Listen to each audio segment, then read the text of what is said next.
Red flag ba kapag may controlling behavior ang partner mo? Ang harsh nyo. Controlling ako eh.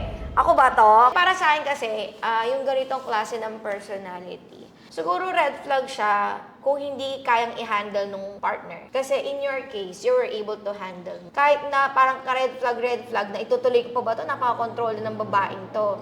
Pero dahil na-handle mo ako ng maayos, lahat ng ugali ng tao may good and bad side. Yung pagiging controlling ko ay dinadala din naman tayo sa maayos na kalagayan paminsan-minsan. Siguro yung controlling behavior niya eventually went into a very mature approach. Kasi dati talagang ano lang eh, ang pakiramdam ko gusto lang niya akong kontrolin. Grabe siya. Pero Hindi mo lang nare-realize. maybe what I didn't realize before It's is, for the good. yeah, it's for my own good. So in short, hindi naman talaga red flag. Kasi hindi naman tayo tatagal ng 18 years. Yun nga, Siguro sinabi ko if na it kanina. doesn't work for you, that's a red flag. Yeah, But there totoo. are people and sometimes there are men That who, needs to who be controlled. likes women that are controlling. Yeah, hindi lang basta like, that needs to be controlled. So sa aming dalawa, You need to be controlled. hindi red flag yung pagiging controlling niya.